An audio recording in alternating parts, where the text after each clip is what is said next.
સુરતના ઉધના વિસ્તારમાં એક માતા ત્યારે રણચંડી બની ગઈ જ્યારે માતાને ખબર પડી કે તેની 12 વર્ષીય દીકરીની છેડતી કરવામાં આવી છે। માતાએ ભારે રોષ સાથે માસૂમ બાળકીની છેડતી કરનાર શખ્સે પકડીને જાહેરમાં ફડાકા ઝીંક્યા તો રોષે ભરાયેલા ટોળાએ પણ યુવકને બેફામ માર માર્યો હતો। મળતી વિગત અનુસાર 30 જાન્યુઆરીની રાત્રે ઉધના વિસ્તારમાં એક શખ્સે 12 વર્ષની કિશોરીની છેડતી કરી હતી। પોતાની દીકરી સાથે થયેલી ગેરવર્તણૂકથી રોષે ભરાયેલી માતાએ રસ્તા પર એક પછી એક અનેક તમાચા ઝીંક્યા। માતાનો આક્રોશ એટલો હતો કે ત્યાં હાજર લોકો પણ સ્તબ્ધ થઈ ગયા। માતાએ આક્રોશ સાથે જણાવ્યું કે તમારા જેવા લોકોને કારણે જ આજે માતા પિતા પોતાની દીકરીઓને ઘરની બહાર મોકલતા ડરે છે। આ ઘટના દરમિયાન જ્યારે માતા આરોપીને ખખડાવી રહી હતી ત્યારે આસપાસના લોકો પણ એકઠા થઈ ગયા। સ્થાનિકોના જણાવ્યા અનુસાર આ શખ્સ અગાઉ પણ અનેક છોકરીઓની છેડતી કરી ચૂક્યો છે। આ સમગ્ર ઘટનામાં ચોંકાવનારું દ્રશ્ય એ હતું કે જ્યારે પીડિત બાળકીની માતાએ ત્યાં હાજર અને છોકરીઓને સંબોધીને વાત કરી। તેમણે દીકરીઓને કહ્યું કે દરેક જગ્યાએ મા બાપ તમારી સાથે નહીં હોય। જો કોઈ તમારી છેડતી કરે તો ગભરાવાને બદલે તેને વળતો જવાબ આપવો અને લાફો ઝીકી દેવો।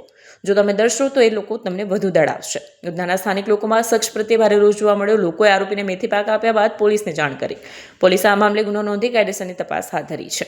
સ્થાનિકોએ માંગ કરી છે કે આવા તત્વો સામે કડકમાં કડક કાર્યવાહી કરવામાં આવે।